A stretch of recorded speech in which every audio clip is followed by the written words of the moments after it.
Komið sæl og verið velkomin að Rauða borðinu í einhvers konar umræðu jaðar og listir sem við höfum verið með í gangi hérna umræðuna við Rauða borðið og sérstaklega upp á síðkastið þá síðan að byrjaði stórkostleg listahátíð mjög metnaðarfull sem heitir Uppskera. Byrjaði 8. febrúar og eiginlega hápunkturinn núna á laugardaginn.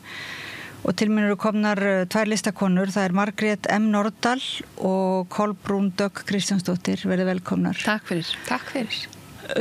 Og þið, sko áður en að, mér langar bara að biðja ykkur að segja okkur aðeins frá eiginlega dagskrána eða hvað er í boði og hvað er í gangi hjá ykkur. Þið komið nú bara alveg frá því að setja upp setja verkinir í hörpunni núna hérna í stúdíóið. Takk fyrir það, að taka smá pásu. En mér langaði fyrst eiginlega bara til að spyrja ykkur mikilvægi þess að vera með uppskeruhátíð, einhvers konar koma saman og þessi samtakamáttur sko í listum. Er hann sko mjög svona mikilvægur? Já, alveg hiklaust og það sem búið að vera svo dýnamist og dýrmætt í þessum undirbúningi að þessari hátíð uppskeru þessi samtöl sem við erum að eiga og þegar við erum að koma saman og undirbúa og tengingarnar sem að verða á milli alls konar listafólks og hópa sem eru kannski að vinna saman í fyrsta sinn og mér finnst það allir þessi stóru hópur sem stendur á bak við þetta. Bæði listafólk en líka, aktivistar af því að þetta náttúrulega í tilefni 20 ára afmæli í fötlunarfræða þannig að við erum með fólk úr fræðaheiminum, úr háskólanum svo þetta hagsmunasamtök líka sem koma að þessu og einstaklingar og listafólk. Þannig að þetta svo breiður hópur. Þannig að þetta búið að vera mjög svona dýnamist allt saman. Já, maður finnur að það mjög mikil svona stemning fyrir þessari hátíð. Kannski vegna þess hvað hún einmitt vel skipulögð og hvað mikið flæði og samræða en getur verið þessi líka út af samtímanum sko skiljið út af því að það einhvern veginn svolítið hallar á jaðarhópa bara yfir höfuð í pólitíkinni í dag. Já. Jú, ég held að og bara fatlað fólk líka bara að fara að banka dyrnar og gera kröfur að það vill til dæmis bara sækja listnám og vera á sviði eða í kvikmyndum og bara geta menta sig sem atvinnu listafólk og verið bara inngilt og verið bara til jafns við aðra. Já, þú hefur nú rutt brautina og varst í listnámi og í listaháskólanum og ritlist í háskólanum og síðan settur á svið og varst á sviði sjálf í stórkostlegri leiksýningu sem, hvað hét hún? Taktu flugi baby. Taktu flugi baby, ég var í kassanum í Þjóðleikhúsinu og var það ekki svakaleg reynsla? Jú, það var gaman að vera með verk í atvinnuleikhúsi og upplifa svolítið svona að vera sviðslistamanneskja bæði sem höfundur og að leika í verkinu og bara upplifa líka bara leikhúsi svona innanfrá, ekki bara sem gestur og það held ég svolítið nýtt að fatlað fólk sætti sig ekki bara við að sita út sem áhorfandi og horfa á hvíta ófatlaða mannesku alltaf upp á sviði við þurfum aðeins meiri fjölbreytileika. Já. Og það ekki nóg einmitt að þessi hvíta ófatlaða manneski sé að jafnvel að leika eitthvað eða tala málefni það er mikilvægur að allir geti tjá sína rödd. Já, og líka fatlað fólk skilur það kannski mikilvægt að segja sína sögu en svo líka bara vill fatlað fólk bara leika alls konar hlutverk og bara eða vera með myndlistarsýningu á Listasafni Íslands og en þá þarftu helst að vera búin að hljóta menntun til þess að geta komist inn í þessar stofnanir þannig að sem að margt fatlað fólk hefur ennþá verið útilokað. Já, við heyrum það í spjalli við Rannveigu í fötlunarfræði frumherjan. Hún sagði að það væri eiginlega svolítið svakalegt hvernig það mynduð svona sko það væri ekki opið aðgengi sem sagt að þótt að menn mentuðu sig jafnvel fatlaðir í menntaskólum eða fengju aðgang þar að listdeildum að þá væri síðan svona svolítið lokað inn í Já, bara nemendur eins og með þroskahömlun, þau eru á starfsbraut og þau útskrifast ekki sem með stúdentspróf. Þá hafa þeim eiginlega enga möguleika nema kannski að sækja í diplómnámi fyrir fólk með þroskahömlun á menntavísindasviði. En fatlað fólk bara í sögunni, það bara var fólk sett bara eitthvað upp í sveit, bara á stofnanir eða Kópavogssæli og það þurfti ekki annað en bara að vera með hreyfihömlun, þá varstu bara settur bara, fékkst ekki þetta, maðurinn minn fæddur 55 og hann var bara átti ekki að helst að vera í skóla, fekk bara heimakennslu og það svo stutt, þannig að afi minn fæddur 1922 og ég einmitt aðeins að fjalla svona, spegla mig og mína sögu í hans sögu sem fötluð kona og hver munurinn að fæðast sem karlmaður og svona, það er svona uppskera og það er svo gaman líka hvernig fötlunarfræðin bara, ég byrjaði í fötlunarfræði og þá bara fékk maður smá svona sjokk, bara já, ég vissi ekki að fatlað fólk var bara því var bara útrýmt í Þýskalandi, maður bara svona, já, ég vissi ekki þessa sögu og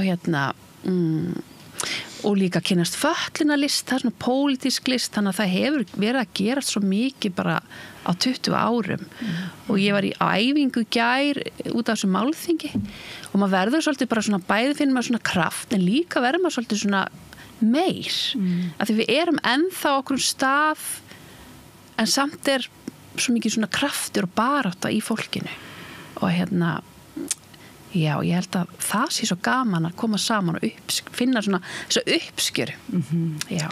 Maður fann það í leikritinu þínu, sko, þegar þú varst þarna á sviðinu, þetta var svona svolítil, sko, þrautasaga og svo sigur. Einhvern veginn það var bara sigur í sjálfu sér að þú værið þarna með rammaskítar og á sviðinu og sjálf og þessi kraftur. En hvernig upplifir þú það, sko, að fá að vera eins og, já, inn í sjálfu leikhúsinu, ekki bara fyrir utan. Fannst þér þetta bara vera komið, var það svona tilfinningin eða upplifður raunverulega að það væri ansi margt eftir að gera? Sko, ég vona að þetta sé ekki bara eina sýningin bara sem að verður, veist, hvað svo? Svo þurfum við að halda bara áfram og og hvað ætlar Þjóðleikhúsið að gera núna næst? Það er svona, það er rekkart sem í kjallara, Þjóðleikhúskjallara, svona House of Revolution. En við þurfum líka til þess að breyta, þá þurfum við líka að færa þetta upp á aðalsviði og það sé svona einhver stefna, líka bara að sé leikhús fyrir fólk sem er döff og það sé meiri táknmálstúlkaðar sýningar og fyrir alls konar hópa. Og nú er núna til dæmis þessi viðburður í Hörpunni á laugardaginn. Vil ég að segja okkur frá honum, sko, hann þið eru það eiginlega smíða viðburð eða hanna viðburð í sammenningu sem er bara allt öðruvísi, er það ekki? Heldur en þið eru það eiginlega breyta svolítið mörgu. Og það sé aðgengilegur. Það er Skotland sé aðgengilegur. Já, það er mikil áhersla á einmitt aðgengi. Það er náttúrulega frábært layup, frábært dagskrá, stórkostlegt listafólk að koma fram og það hafa komið fram svo mörg sterk og öflug verk undanfarið. Eins og verkinu Kolbrúnar, Taktaflug Baby og Fúsi. Aldur og fyrir störf sem var sýnt í Borgarleikhúsinu, dúettar sem voru sýndir á listahátíð og Svartir fuglar sem voru á listan landamæra í Tjarnarbíó og Eden sem var líka listahátíð og Eyja. Já, stórkostleg verk og þannig að við erum að fá að sýna þarna brot úr verkum þarna saman, þú veist, þarna komum við saman og fagnum þessum stórkostleg verkum og svo eru 2 ný verk, eitt sem var búið til sérstaklega fyrir viðburðinn, þau heita Nóel og Hjördís og þau eru mjög leyndardómsfull, vilja helst ekki gefa upp mikið fyrir sinn viðburð og Madame Tourette líka sem var með geggjaða sýningu sem var líka sýnd á listahátíð og svo vídeó sem endar á myndbandi sem að átak gerði í samstarfi við fjöldan allan af fólki, þannig að þetta verður svolítið bomba og einmitt eins og Kolbrún segir, til þess að tryggja við erum að vinna náttúrulega bara með aðgengi í forgrunni að það sé fólk geti komið og notið virkilega og þess að þurfa að vera að reka sig á eitthvað þannig að bara frá því þú kaupir miða þá getur þú valið sæti eða þú ert í hjólastól eða þú vilt sjónlýsingu íslensku eða þú vilt sjónlýsingu á ensku og þetta sérst við erum með frábær að túlka með okkur, það sérst tákmálstúlkar sem túlka alla viðburði og þær í rauðum höndum og svo eru Ditta og Þórunn Hjartardætur sem eru bara viskubrunnar sjónlýsingu, það alltaf sjónlýsa öllu. Ég held þetta sé fyrsta sinn sem að dansverki sjónlýst á Íslandi. Og hvað sjónlýsing sko? Það ekki tákmálstúlkun? Nei, það sérst fyrir fólk sem hefur skerta sjón og getur komið og fær svona í eyrað og hlustar þá á sjónræna lýsingu á því sem fer fram á sviðinu og samt líka í salnum að fá, heyrir í flutningi verkana. En þær eru að teikna upp í rauninni myndina í orðum. Það ótrúlega, ég hef einu sinni farið á sjónlista bíómynd og var með sjónlýsingur í eyrun. Þetta var reyndar alveg mjög dramatísk bíómynd úr seinni heimsstyrjöldinni, bara mjög þungt efni. En það var alveg rosa sérstök upplifun að fá þetta. Þetta var bara, já. Er þetta ekki eins og eiginlega svona gæti allavega verið listform út af fyrir sig, sko? Að sjónlýsa og þær verða með þær eru líka útbúið sjónlýsing og myndlistasýningu sem með upp í Gerðubergi, þar sem alltaf sjónlýsa myndlist og vera með sérstaka leiðsögn og það held ég bara ótrúlega gaman að fá að upplifa hlutina í gegnum orðin. Og svo var ljóðalestur, hann nú búinn, hann var í Mannréttindahúsinu í vikunni og þar var svona lagt upp úr því sem þetta sjálft að menn getur eins og merkt sig, þar komið til mín og voru að lýsa því hvort menn vildu kannski, ef menn voru á þessu svona sem kallast skynsegin eða taugsegin eða svoleiðis rófi, þannig að sumum þetta erfitt að vera kannski að tala og getur merkt sig að vildu ekki láta að tala við sig og þannig að það vera þetta að taka tillit til svona Já, og það gefur þess svona kannski eitthvað öryggi, upplifir kannski eitthvað óöryggi að fara í einhverja aðstæður sem það þekkir ekki alveg og það eru svona ákveðna samfélagslega reglur hvernig maður haga sér í ólíkum aðstæðum sem að svona einhverja svona sósíalreglur og svona, að þá getur í rauninni þarna á ljóðakvöldinu var sérstök áhersla á að gera hana viðburð mjög skinnsegin vænan og skinnvænan, þannig að og það voru bara mjög góða leiðbeiningar sem fylgdu viðburðunum og þetta verkefni sem hún Kathy D'Ardies hefur svolítið verið að koma með inn. Hún doktorsnemi eða postdoktorate í fötlunarfræði við háskólan og með það svona hópur ljóðskálda sem að vinna saman, skinnsegin ljóðskáld og svo með verkefni sem Anfinn-verkefnin í háskólanum og fjallar svolítið að háskólinn sé bara betri staður fyrir skinnsegin fólk, aðgengilegri staður á öllu leyti og þá í þessum leiðbeiningum sem að fær þá fyrir viðburðin, þá veistu bara nákvæmlega hvað gerast, bara þú kemur inn þarna eru sætin hvert ljóðskáld talar í 5 mínútur og svo pása það ekki klappa til þess að forðast svona há hljóð, heldur smellt og svo einmitt eins og þú varst að tala og svo eru fleiri atriði, það skinnmennta rými þar sem þú getur kúplað út eða þarft og það bara í boði alltaf að standa upp og taka sér pásu og svo þetta getur valið að bara allir sem koma fá að velja sér rauðan, gulan eða grænan lit og það hefur ákveðna þýðingu, rauður bara ég hef ekki áhuga að tala við neitt í núna og þá ert þú bara með rauða með og þarft ekki að segja það og þá bara sér maður það bara verðir það, gulur ég vil tala við það fólk sem ég þekki og svo græn ég til ég að tala við alla og þá bara færðu svona ákveðin hjúp ef þú vilt og þarft Það er verið að taka tillit til þeirra sem að telja sig vera sem kallaðir skynsegin en einhvern veginn hljómar eins og þetta geti nú reynst vel fyrir ýmsa aðra en getið kannski útskýrt, við kannski glemtum að segja hvað að vera skynsegin Já, enska orðið yfir það í rauninni neurodivergent og kannski meiri hlutin okkar erum víruð með ákveðnum hætti en svo skinnsegin fólk það svona vírað kannski aðeins öðruvísi og þar undir þessa skinnsegin þetta rauninni svona regnhlífa heiti undir þessa skinnsegin regnhlíf fellur einhvert fólk með ADHD lesblind fólk og bara þetta alveg stórt spektrum mjög litríkt og fallegt þannig að þetta er svona yfirheiti yfir það sem að skynjunin einhvern veginn aðeins öðruvísi. Þetta svona, Já, það ekki orðið skynsegin kemur þegar hinsegin skynjun eða þú veist, það einhver önnur tegund af skynjun. Og þetta svolítið svona lendingin á þessu orði, þú veist, fólk var líka svona explora svolítið eða kanna svolítið að nota taugsegin, en ég held að skynsegin sé svona orðið þetta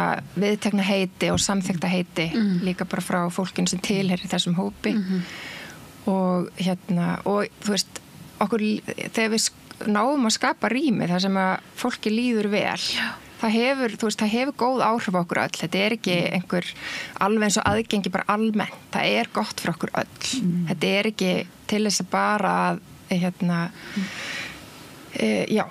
við njótum öll góðs af því, allt samfélagið. En það kannski hefur ekki verið mjög svona sýnilegt þetta aðgengi, heldur bara aðgengi að komast inn eða rampur eða lifta eða fyrir hjólastólanótendur. Þannig að þetta svolítið svona, þetta er eitthvað svona... Já, bara ljósin eru mjög björt, þú veist, það getur verið erfitt, getur við gert eitthvað til þess að dempa ljósin eða, þú veist, þú veist, eitthvað sem getur gripið í bara til þess að skapa þægilegt, örugt og skinnvinsamlegt rými. Ég held við finnum það öll, þó að við kannski finnum það bara mjög sterkt. Að þá held ég að það skilir sér alveg til allra. En sko, þessi viðbur, ef við hugsaum að fólk vilji koma, allir, eða öll, bara vilja mæta á upplifa þessa hátíð, uppskeruhátíð, getið þið svona sagt okkur bara svona helstu pósta, til dæmis á laugardaginn klukkan hvað Já. Sá viðburður. Já, kannski. Þetta rauninni svona samfellt hátíð frá klukkan 6:30 til 10. Þannig að þetta og þetta byrjar með gjörningum 6:30 þegar fólk að tínast inn í hörpuna og það eru bara brilljant hópar, þetta allt eitthvað svo dýnamist, það svo gaman. Þannig að það gjörningasveit hlutverkaseturs, verður með gjörningi bara alrými hörpu og listhópurinn Fjölleikhúsið verður með annan gjörning sem svona flæður rýmið og þau leið okkur svona inn í Eyri sem rými við hliðin á Silfubergi og þar opnar myndlistsýning á þrívíðum verkum, skúlptúrverkum eftir listafólk sem starfar í listvinnslunni og svo eru listhópur hlutverkasetur sína þar líka 2 skúlptúra, þannig að þetta er bara 9 verk en þetta eru mjög stór verk, þannig að þetta er lítil sýning á stórum verkum. Þannig að hún opnar þar og þar ætlum við bara að eiga góða stund og það verða veitingar og hressing og skinnmænt rými, inn í því rými, þú veist það sem að ef fólk þarf að kúpla sig út, þá hægt að gera það. Og svo opnar Silfuberg og við bjóðum fólki þar inn svona, og ætlum að byrja cirka 7:45 og svo dagskrá þar til 10 og það sem að þetta stórkostlega listafólk stígur á svið og rúlar á svið og það verður hlé á milli og það verður líka alveg svigrum fyrir fólk ef að til dæmis það er á mikið eða því að finnst á mikil skuldbinding tilhugsunum að þurfa að sitja allan tíman einhvern veginn fastur, að þá verður þetta þannig að þú veist, það er mjög velkomið að taka sér pásu og ganga út og koma inn aftur. Þú veist, að því oft erum við kannski svolítið svona, þú veist, við förum í leikhús og þú situr í klukktími eða 2 tíma og svo kemur hlé og maður svolítið, þú veist, að vill enginn standa upp í salnum til þess að, þú veist, taka sér pásu eða bríðir og hvað þá að koma inn aftur einhvern veginn, það er bara svona spottljós á þig en þarna er það mjög velkomið. Þetta getur verið mjög þvingandi sko, fólk með innilokunarkennd líka lenda inn á miðjum bekk og kannski óttin við að fá hóstakast eða bara þurfa að pissa eða eitthvað svona og lokast inni bara og það er í rauninni svona hindrun fyrir, þú veist, það er fólk bara ég treysti mér ekki, það er svo gott að teikna upp leið út úr öllum aðstæðum bara í mjög mörgum aðstæðum, bara líka í skólum og svona, að fólk geti stíð út úr aðstæðum. En fyrir þá sem eru sko, finnst þeir ekkert vera mjög skynsegin eða finnst þeir ekkert vera mjög mikið á einhverju rófi og sko, geta þeir nokkuð orðið eitthvað óöruggir að þeir eru ekki heima, er ekki ítrekka þetta sé svona fyrir ég veit að ég er að tala þetta máli þeirra sem þar kannski ekki að tala máli en samt sem að það getur nú stundum orðið svolítið svona fólk getur bara orðið svolítið óöruggt, held ég, gagnvart listum og listviðburðum bara í sjálfu sér, sko, og jafnvel þótt að þeir eigi að vera aðgengilegir þá upplifi held ég sumir að list sé ekkert sérstaklega bara fyrir Akkurat, að þú þurfir að vita kannski eitthvað listasöguna til þess að geta komið og notið, ertu að meina það? Já, eða þurfir að vera dregin upp á svið eða eitthvað svona. Já. Óttið við það, sem við hættum við það líka. Já. Akkurat. Þetta er fyrir þetta er fyrir öll. Þetta á að vera bara, og sama hvort að þú hafir aldrei farið á leiksýningu, að þá held ég að þetta sé viðburður fyrir þig að koma og prófa og njóta, en hafa þá jafnframt þetta svigrum til þess að geta stíð út úr aðstæðum eða þú þarft eða ekki. En þetta er að sjálfsögðu fyrir okkur öll og þú veist, fyrir listunnendur og unnendur menningar og unnendur sviðslist og myndlistar bara komiði. En það er oft svona pínu þar sem maður reyks á. Þetta er alveg pínu áhugaverður punktur, ég hugsa þetta ofta því að þú veist, ég unni lengi líka í listan landamæra og við Kolbrún vorum þar saman fyrir mörgum árum. Að það er svolítið svona, senan er svolítið skipt sem ég veist áhugavert að því ég, þú veist, er myndlistarmanniska. Að þú veist, það eru hverjir mæta í Þjóðleikhúsið, þú veist, það er einhver svona ákveðin kræsa kannski sem fer þangað á opnun eða frumsýningu, svo kannski einhver öðruvísi kræsa sem mætir á á opnani listsýninga og listsafn Íslands eða Reykjavíkur, kannski enn önnur sem kemur í Marshallhúsið, og það er einhvern veginn, þið viti, við erum með svona veggi og hólf víða bara í samfélaginu almennt og þetta er menningarlífi engin undantekning þar, en ég myndi vilja sjá bara meiri dýnamík og flæði, af því að við viljum hafa inngildandi listalíf bara í stóra samhenginu. Ekki þessi landamæri. Nei, og þú veist, ég minna eins og til dæmis hátíð eins og listan landamæra sem er stórkostleg hátíð sem hefur rutt brautina með sínu starfi lengi, að auðvitað vill listan landamæra bara vera svo óþörf þegar það er bara inngildingu er náð og allir hafa aðgengi bara inn í lista og menningarlífið okkar sem þátttakendur og sem njótendur. Já, þú vilt ekki vera eins og Kolbrún Dögg, þú vilt ekki vera taka þátt bara í listviðburðum sem eru sérstaklega fyrir þá sem hafa ekki aðgengi skilur, þú vilt bara vera hvort tveggja, er ekki? Já, maður vill ekki, hátíðin listan landamæra er flott hátíð, en svo vill maður bara ekki að landamærin komi aftur upp að henni lokinni. Maður vill bara að þessi landamæri fari og fólk geti bara fari valsa á milli landa eða ekki, skilur ég, að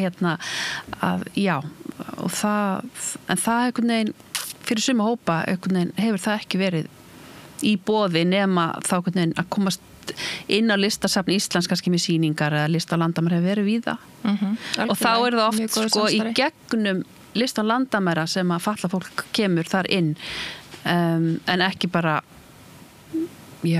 ekki án hennar. Nei, og það er við þurfum að komast lengra þar finnst mér.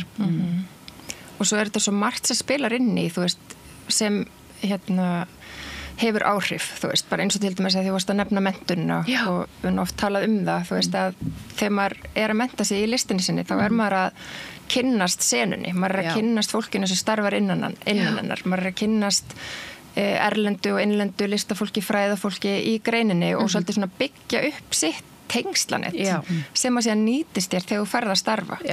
Þannig að það er það sem að jaðarsett listafólk held ég, þú veist, reyks oft á er að þið vantar kannski þetta network, þetta tengslanett, þannig að fólk bara hreinlega viti af þér þegar það er verið að, þú veist, skipuleggja bara, heyrðu, já, ég man eftir Gunna, heyrðu, hann djúðlar hann að gera flott þarna, skilji, þú þarft einhvern veginn að vera á svolítið svona kortinu og við erum náttúrulega bara lítið land og svona líka þannig að við eigum okkar bakland alveg svolítið, þú veist, aftur í mentunum okkar og hverju lærðu með okkur og hverjum kynnist þið þar og svona. Þannig að það skiptir máli. Og margir að minni kynslóð flosnu upp úr námi, luku ekki stúdentsprófi, fóru ekki háskólanám, fóru út á jaðarinn ég kynntist föllunarmenningu og halleikofnum og var starfandi í Sjálfsbjörg og hafði samt alltaf áhuga á leiklist og var í leiklist í halleikofnum, þannig að fór svo að gera gjörninga og kynntist föllunarlist, þannig að það er svona þar við erum stolt af því að vera með skerðingu og föll, það er ekki eitthvað sem við skömmumst okkar fyrir að við þurfum að læknast til þess að geta að fara loksins inn í listaháskólann eitthvað skilur, það er eitthvað að breyta okkur, það þarf miklu meira að breyta kerfinu og að það aðlegi sig af fjölbreytileikanum þannig að já einmitt, þetta er eiginlega svona lykilpunktur þetta með, þú veist, að samfélagi þarf að breytast ekki fólkið. Nei. Og með því að til dæmis að því vorum að tala um skynseginleikan með því að vera meðvituð skynseginleikan og breyta samfélaginu til þess að koma til móts við kannski ákveðnar þarfir að þá erum við samt bara að búa til betra fyrir okkur öll.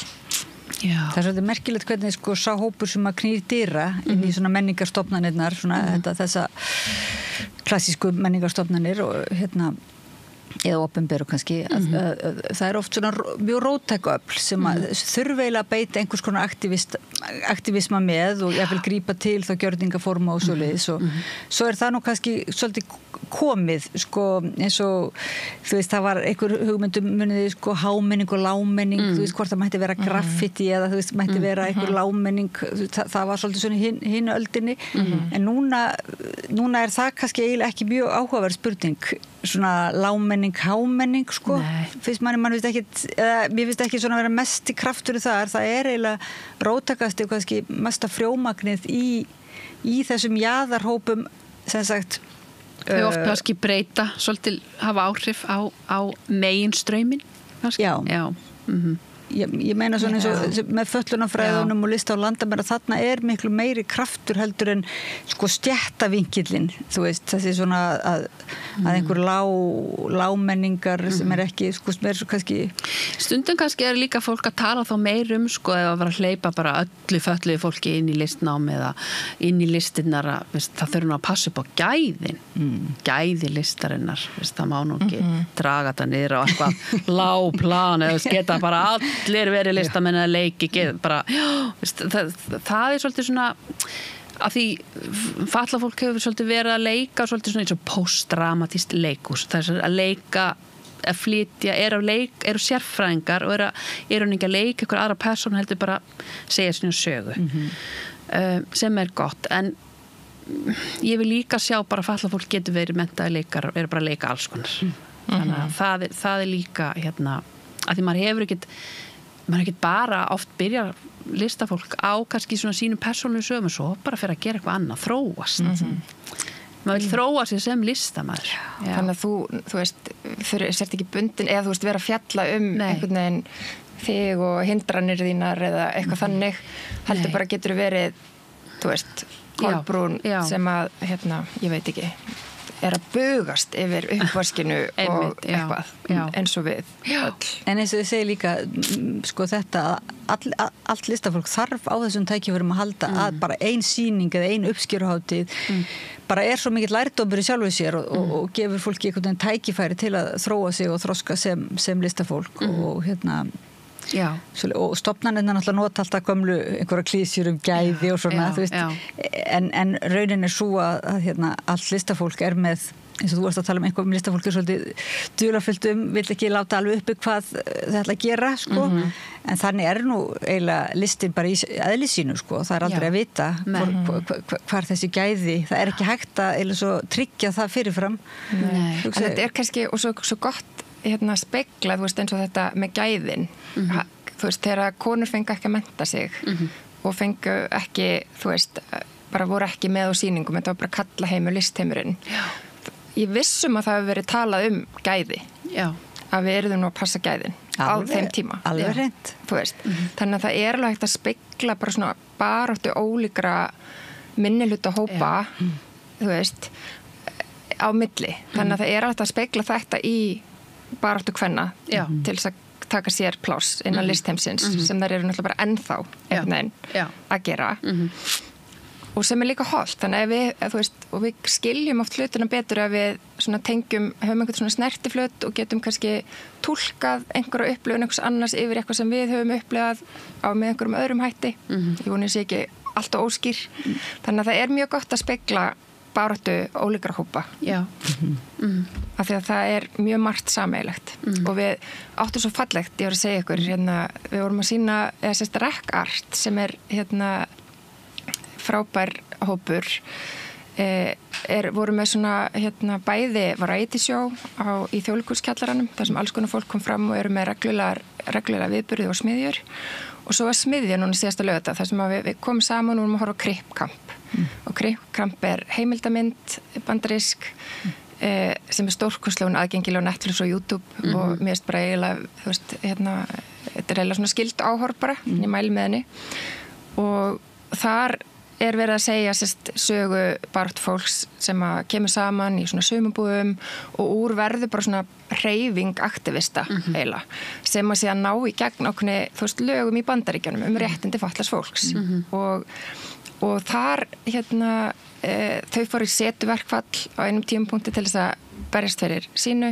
og hungurverkfall, skriðu upp tröppunar og akkurat, þetta er alveg bara brjálæðislega stór saga og þar er svona moment þar sem að þau eru bara eitthvað matarlaus og einhvers staðar í einhverju stjórnvaldsbyggingu einhverju og þá koma Black Panthers með elda fyrir þau af því að þau skilja þessa baráttu og hver þau eru, ég fæ svona gæsahúðlega og þetta líka svolítið, og svo tölum við þetta og svo var svona umræður eftir og við tölum svolítið þetta, hvernig við erum þetta intersectionality og hvernig við erum svolítið sterkari bara saman og voru svolítið að ræða það og við erum það við þurfum að standa saman og þetta einmitt ljóðalesturinn, þá var einmitt kynsegin líka, eða sem sagt þá var skynsegin og hinsegin áhersla líka, þannig að það er bara áherslan á að standa saman, var konur og jaðarsett kyn og svo þessi skynsegin hópur, þannig að þetta er svona þetta mengi. En þannig að þeir sem að vilja koma og fara á uppskeru, þetta heitir uppskera, er ekki? Jú, það er á netinu og fólk getur kannski googlað bara uppskera og aðalviðburinn er á laugardaginn í Hörpunni og þá getur við nú bara eiginlega sagt að fólk og málþing á föstudaginn og málþing í háskólanum föstudaginn alveg að gjörningar og fræðileg erindi og svona og fræðilegir gjörningar og ég ætla að vera að segja að fólk ætti að fara og taka þátt í listasögunni því þarna er listasagan bara virkilega og það er ókeypis inn, það er líka aðgengi af því að aðgengi birtist líka því að geta sótt menningaviðburði. Er ókeypis á alla viðburði? Já, það er ókeypis á alla viðburði. Það kostaði inn á 2 viðburði en hjá REC-art en það er til dæmis svona sliding scale ég veit ekki alveg íslensku orðið yfir það sem þú getur svolítið valið þér bara hvað verð ræður við þannig að það eru kannski 3 flokkar en annars er allt annað ókeypis og það er hægt að nálgast fólk þarf að ná sér í miða, má ég segja það á Tix til þess að tryggja sér miða í Hörpunni og þá er hægt að velja og þannig að sé og það virkar bara eins og skráning þú nærðir í miða en borgar ekki skrá, það er bara svona, þannig fáum smá svona yfirlit yfir fjöldan og þannig líka, þannig að til dæmis það við vitum ef þú ert að koma, þú ert að nota hjólastól þá viljum við bara, að það sé nægt rými, þú bara komir inn og það þurfur ekkert að hugsa það að þurfum við eitthvað að færa einhverja stóla og eitthvað svona vesen, af því að það getur alveg líka verið álag að koma á viðburð þar sem er ekki gert ráð fyrir þér og svo þarf eitthvað að fara að hliðra einhverju til og vesenast það er ekki skemmtilegt tilfinningin að þú sért vesen og þú sért fyrir og svona þú ert ekki að fíla það er mjög gaman þegar þú til dæmis ert í jarðaföru með brúðköpum situr út á gangi, þú ert fyrir og þetta færa og svona eða manneskjan í brúðakjólum festir því í hjólastólum og svona þetta er efni eitthvað svona ótrúlega gott verk já, ég hef verið með uppistandum það þannig að það er það er gott aðgengi við bara hvetjum öll til að koma bara mætum fyllum Hörpu þetta verður svo mikil bomba það er svo mikil skapandi orka í gangi til hamingju með þessa stórkostlegu hátíð takk fyrir og takk fyrir að taka þátt í þessu skipulegginda og takk fyrir samstöðina já, takk fyrir spjallið Má ég segja eitthvað frá einu viðbútt bara þegar við vorum að tala um artivisma eða við vorum að tala um aktivisma og list. Við ætlum að hafa viðburð í Norrænuhúsinu helgina sérst eftir sem heitir bara artivismi og vantar, ég auglýsti líka leiðin eftir góðu orði yfir artivisma. Ekki aktivismi, heldur artivismi. Já, sérst list og aktivismi. List og aktivismi. Og við ætlum bara svolítið svona koma saman og eiga samtal artivisma. Hvað artivismi? Hvað, þú veist, einhver skilyrði eins og fötlunarlist, það alveg svona ákveðið form, þú veist, ákveðin lögmál sem þurfa að vera til stað til þess að það sé fötlunarlist. Held artivismi sé ekki þannig. En svo líka eitthvað ekki birtingamyndi fallast fólks í kvikmyndum og sjónvarpsefni. Heyrðu, það ekki Bíó Paradís. Sko, og bækur og brjálufræði verða líka á laugardaginn og eftir artivisma viðburðinum. Mad Studies. Já, það mjög áhugavert. Mjög áhugavert. Brjálufræði. Þannig að fólk getur komið bara í artivisman og brjálufræðin í Norrænuhúsinu. Er ekki gaman að vera svona í þessu brautriðenda starfi? Þeir eru bara búið til orð og búið til nýja tegund af listviðburðum og opna aðgengið og... Jú, maður bara fattar það ekki alveg. Bara, já. Ég elska list. Það bara svo gaman að vera og með skapandi fólki í þessu. Það náttúrulega bara mjög nærandi og gott. En það verður málþing og kvikmyndasýning. Það í bígerð. Það í bígerð, já. En einhver síða, getum við þá kannski sagt svona, er eitthvað hægt að finna það á netinu, einhver upplýsingar svona, ef fólk vil fylgjast með? Það hi.is/uppskera. Þar finnur alla dagskrána og þar setjum við inn þar sem bætist við, sem þessi kvikmyndasýning, sem ég bara má ekki segja alveg meira núna, og málþing, sem mjög spennandi. Og svo bara Facebook og Instagram, þú veist. Maður svolítið að treysta á þetta samfélagsmiðla. Já, en munið dokumentar þetta eitthvað? Verður þetta eitthvað skjálfest svona tekið upp eða... Í hörpunni? Já, eða bara yfir... Málþingið, það verður ekki... Ég held í miður ekki. Nei, ok. En það verður myndað og... Sjónvarpið ætti að vera kannski á staðinu. Við eigum náttúrulega erindin og myndirnar og erum að reyna að miðla líka upplýsingum fólki sem að taka þátt, þú veist. Á samfélagsmiðlum og hýsa það á þessum vef, þannig við eigum svolítið þetta svona eins og arkíf þennan viðburð. Ok. Margrét M. Nordahl og Kolbrún Dögg Kristjánsdóttir listakonur og skipuleggjendur þessarar miklu og stórkostlegu hátíðar sem opin fyrir öll og við mælum eiginlega bara með mætingu og þáttöku sem heitir Uppskera. Við erum búin að ræða mikilvægi uppskeru hátíða í listum og bara eiginlega í öllu, eiginlega er það ekki bara þáttöku fyrir sem flesta í skapandi starfi. Við segjum þetta gott við rauðaborðið í bili. Ég þakka hlustendum og áhorfendum fyrir að vera með okkur og Pétur Fjellsteð fyrir að varpa samræðinu yfir til ykkar. Við höldum áfram að ræða málin við rauðaborðið eftir smá stund, tökum smá frímínútur. Takk fyrir. Ertu á leið heim úr vinnu? Stilltu á FM 89,1.